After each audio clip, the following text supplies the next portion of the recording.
At 52 years old, the second oldest orca in captivity, is it too late and too risky to move her? Louis Aguirre is live at the Miami Seaquarium after returning from Washington, where he got a close-up look at the plan to bring her home. Louis. Lori Calvin, we begin with breaking news. Word out of Washington state that the governor will soon sign an executive order further protecting the orcas of Washington state, Puget Sound, where Lolita was taken 47 years ago. Not just that, he's also named the Lummi tribe as members of this task force that is now in charge of protecting these orcas. We've been talking about the Lummis for the past several days now. The Lummis are now in this fight to free Lolita from the Seaquarium and take her back home to Washington state. This $3.3 million plan that, yes, has its risks, but many scientists now agree it could actually work. On a chilly March morning, I take to the Salish Sea on this fishing boat with members of the Lummi tribe bound for Orcas Island. The native people of this territory have now joined the quest to bring Lolita the killer whale back to these waters where she was taken from her family 47 years ago and sold to the Miami Seaquarium. We've stolen her life from her. The Lummis are taking me to what they say will be Lolita's new home, a sea pen where they believe she can finally begin to live the life that should have been hers. A special place that once belonged to their ancestors. If you look really close, you can see layers of shells. And when you look back in history, that's where our ancestors put all the food and the clams that we gathered. A game changer for marine biologist and orca expert Ken Balcom, who's been fighting for 25 years to bring Lolita back. In the Lummis, he's found a powerful new ally. First of all, they do have a legal right. This is part of a treaty that was signed years ago. The treaty gives the Lummis the right to protect their fish and coastal lands.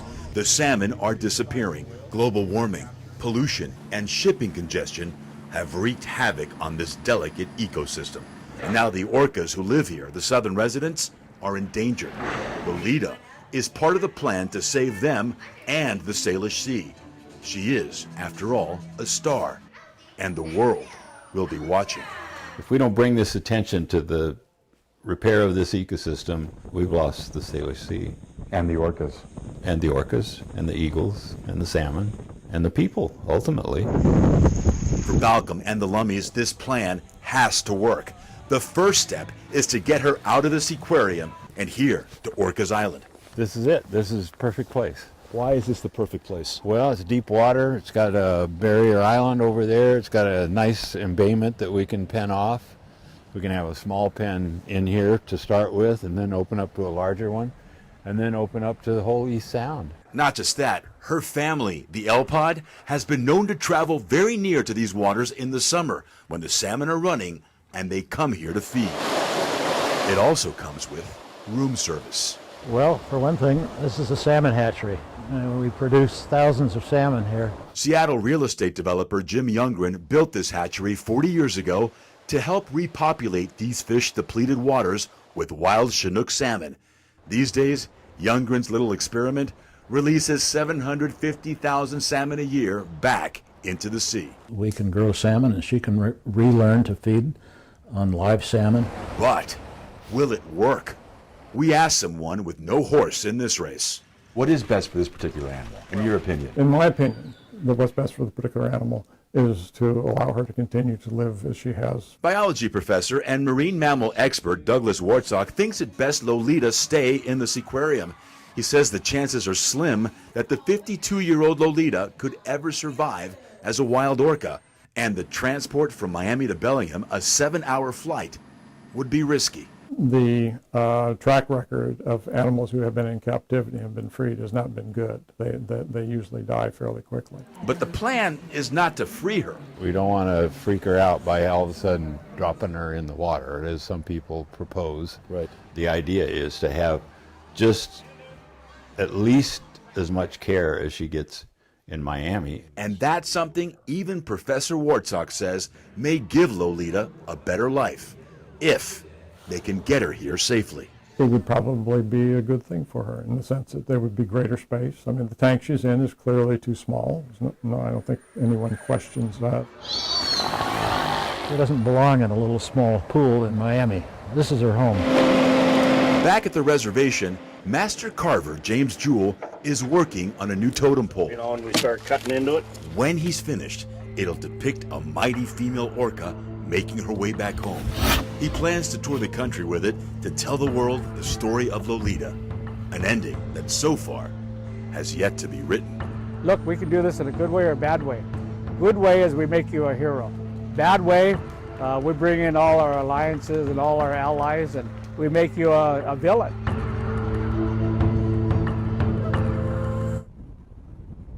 And I can tell you that right now, a delegation from the Lummi Nation is in Miami tonight. And our co-anchor Nicole Perez is the one and only South Florida reporter in Rome for Holy Week, and she has more on the Easter preparations from Vatican City. It's such a beautiful night in Rome. Still so many people out here to see the Basilica, which is still lit up. Earlier today, the Pope held the Chrism Mass where he blessed 3 oils, and it was the largest group of priests that reside here in Rome. He gave them a special message. Meanwhile, the Vatican getting ready for Easter Sunday, the big preparations underway.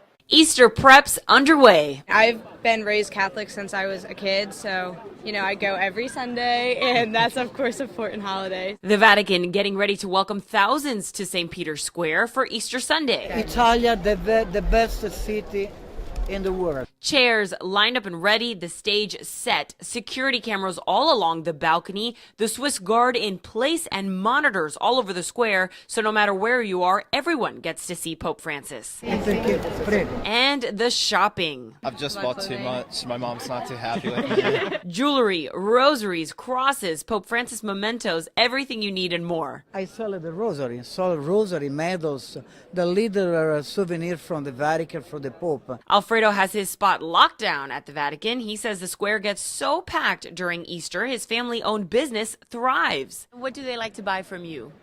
For you? From you, what do people like to buy?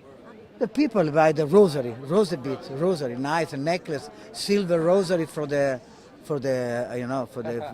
girl, for the first communion. You probably already know that the Vatican is its own country. It's actually the smallest country in the world, and this is the border. So right now we're in Italy, but you take one step in, and this is the Vatican. The square already packed, people from all over the world making their way to Rome during Holy Week. Long lines giving us a glimpse at what we can expect for Easter Sunday. Well, it's quite phenomenal. After watching it on ETWN, and all of a sudden I'm actually here. Tomorrow, the church will celebrate the Passion of the Lord and commemorate the crucifixion of Jesus, and we will be here for all of it. Our Louis Aguirre went on a relief mission today, and he spoke to some evacuees who are now staying on Moores Island. We arrive off the coast of the Western Abacos via seaplane to rendezvous with the Sea Shepherd vessel. This decommissioned Coast Guard cutter is a floating command center loaded with 4 tons of relief supplies. Everywhere we could fit it, we pretty much put it. All of it destined to those who need it the most. We lost our home and we lost the car. This is Moores Island, the westernmost Abaco.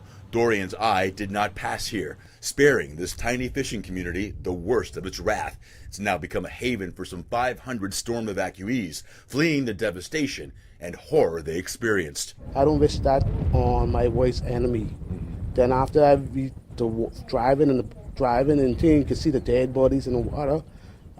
I still see it in my shut my eye. I don't sleep. I ain't sleeping now. The 700 residents who live here have had to make room for their friends and loved ones. Space is cramped, power not fully restored, and there is no running water. If you don't put attention on them, then they'll be completely forgotten. And these are important islands because there's also the population has actually doubled now. Residents say the Bahamian government was here 2 days after Dorian, but not since. Since then, up till now, what I've been seeing is just U.S. been helping right now. The main dock destroyed.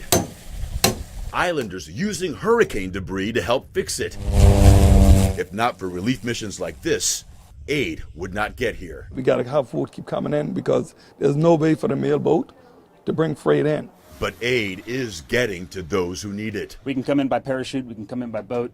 The seaplane with Tropic Ocean Airways was a game changer. All the runways were closed. The seaplanes act as a way to, create a communication network and a distribution network, as well as evacuate people from those hard-hit areas. So many people working together to make sure no one is forgotten. And for those who lost everything, this is everything. thank God for life. Thank God for life. And as more and more people arrive here seeking shelter, seeking a new place to live, that population goes up, that need goes up. That's why missions like this are so important and why donations to missions like this are so important.